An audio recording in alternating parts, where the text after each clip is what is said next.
6 months on the Decoy, do I still love her?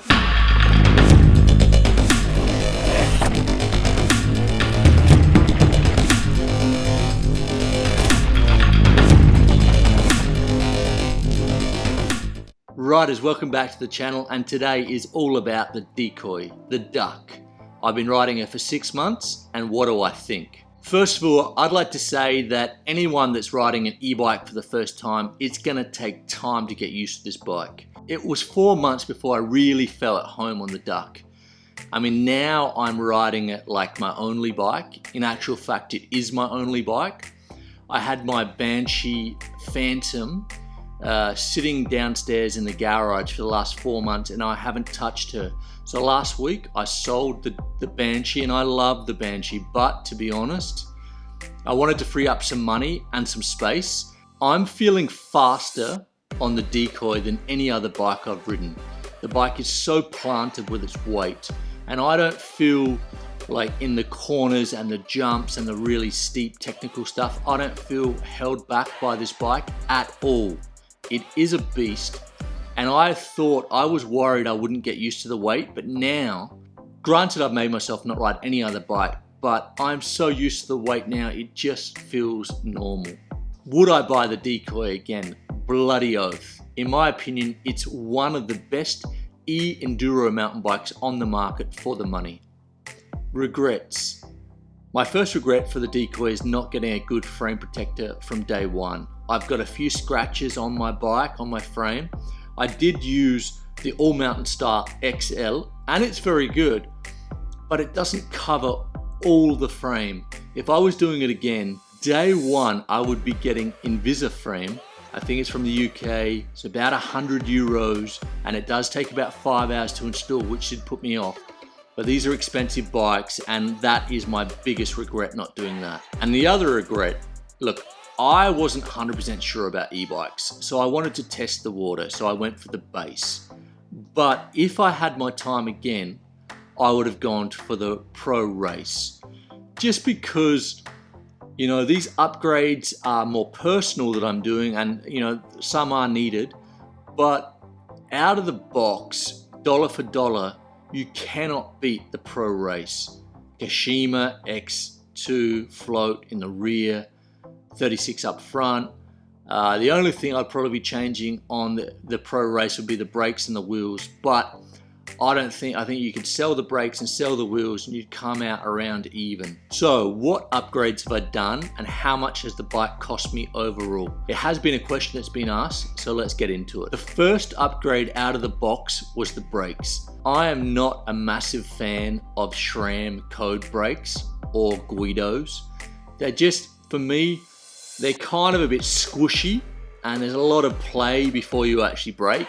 It's a personal thing. They are good brakes, and you know, a lot of the EWS and the World Cup racers use them. They're sponsored by them, and they're fine. You can get them set up really well, but I'm more of a fan of Shimano. And I sold my codes for €150 because they were brand new, and I paid €200 for the XT brakes. So it cost me €50 and about an hour to install them. I've also upgraded the bar and stem to a Renthal Fat Bar Carbon 31.8 and a Spank 35mm stem. And recently, in the last couple of weeks, I've changed that stem to a 30mm Industry 9, which is an amazing, beautiful stem. So all in all, cost me 100 for the handlebars and 100 for the stem. So that's €200 more.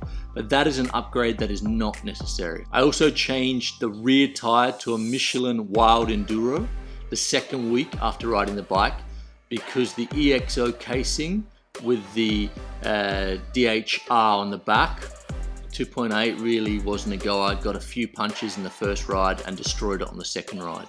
So I went with the Michelin for about 2 or 3 months. I've actually only just changed. I like the Michelin. The reason why I've gone away from the Michelin is, one, I found the 2.8 fat tire on the back, plus tire on the back, when it got rowdy and rocky and at high speeds, I had that sensation of bouncing down the mountain. And if you think about it, that high volume tire in the back is working as an air spring, so it's kind of working against your suspension. Anyway, I've gone to a 2.5 DH casing tire on the back, and I have found the bike far more responsive and holding its line when it gets rough and rowdy. And you guys are probably thinking, did that change the geometry? Yeah, it made it a little bit slacker and a little bit lower, but I just changed the geometry setting to the high setting, and let's see if I can explain this well. But in the high setting with the 2.5, it's the same as the low setting with the 2.8. So I haven't changed the geometry. Maybe it's a little bit lower, but riders out there, give it a go. I definitely, out of everything I've done so far, I reckon this is the best upgrade for me. If you're not hitting rocky, rowdy sections and you're not really pushing the bike, maybe the 2.8 is going to give you better climbing traction. I don't do a lot of technical climbing. I much prefer to ride up the hill and then smash down the hill. So for me, this was a very good upgrade. I'm trying to do all the setups. So the bike came stock with a 29 at the front, 27 plus at the back. I'm trying to do 27 at the back, 29 at the front. I'm trying to do 27 plus at the front and 27 at the back. And I'm also going to try 27 front and back, like the Commensal SX that I really like the look of. Now, to change to the 27 front and back, I'm going to lift the suspension. I'm going to change the air spring from a 160 to a 180. It's a pretty simple changeover, the air spring, and it's actually about 25 euros. Not everyone knows this. I had no idea you could do it until a couple of years ago. You could change the air spring, but it's a very cheap way to have a play around with your geometry. And also, at the same time with my Yari fork, I'm changing the charger to the 2.1 charger. Now, what's that going to do? That's going to change the Yari, the basic Yari fork that the Decoy base comes with, and it's going to change it to a Lyric Ultimate. So you're upgrading the internals, and so the fork's going to be exactly the same. Now, this is not a necessary upgrade. It's 220 euros, I'm pretty sure. Well, for me, it's something that I'm interested in seeing that difference. I already find the Yari is really good, but I kind of do like a stiffer, progressive sort of feeling bike, and I have a feeling that the Lyric and the Charger 2.1 is going to be more plush. So let's see how that's going to be, and I'm doing the upgrade next week and hopefully bringing out the video with all the different wheel sizes and tires. I mean, it's a massive video, but at the same time, I find it interesting, and I'm sure you guys will find it interesting. The upgrade for the air shaft and the charger was around 230, 240 euros. And the last upgrade, and I've been looking at doing this upgrade since I bought the bike, and it's probably the most important and most expensive upgrade in my opinion. The stock shock, the Rock Shock R, is a pretty rubbish and a pretty vague shock. On list price in all the shops in Europe, I haven't been able to find it any cheaper than 750 euros. So it's a big upgrade. I was hoping to find it in Black Friday last weekend in Europe. I actually managed to find it in Commensal, USA for 411 euros, but I had to ship it to a friend's house, and he is actually shipping it to me. So I'm not sure when I'm going to get that shock, but I paid 411 plus shipping to Europe. It's probably going to be 50, so let's say like 460 I paid for the shock, which is an acceptable price. And I find the bike, the e-bikes are a heavy bike, and I find that in the small bumps it's fine, but when I'm hitting big stuff, jumps, and it's not even that big, but I'm just blowing through that travel so easily. So I want a shock that I can really change around and have a play with that setting. And I am pretty new to the Fox X2, but I understand it is the best shock to do those fine adjustments. So that's about it for the upgrades. Maybe in the future I'll do the wheels, but the wheels are fine. The engagement's a little bit bad, but to be fair, if I destroy the wheels, I will get new ones. But right now we're looking at, for all the upgrades, 5,650 euros, more or less.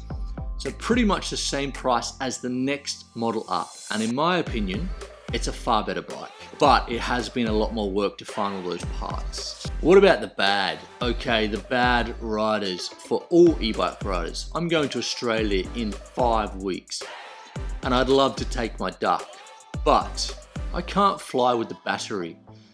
It's a big problem, and it's not just a problem for YT, it's a problem across the board for e-bikes. I have been speaking to YT, trying to organise a battery. They are getting back to me, and fingers crossed I will be on my duck in Australia. It is a massive problem for us e-bikers if we want to travel like I do.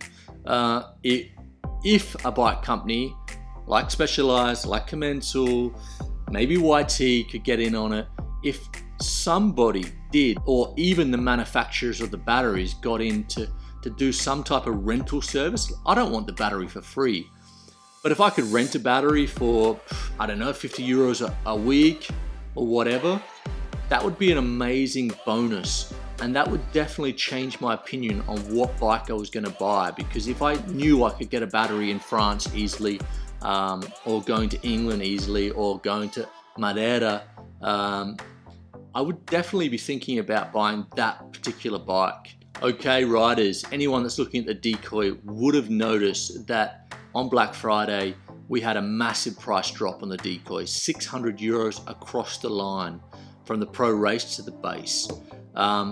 I personally think we're going to have a new Decoy coming out in 2020, maybe late January, early February.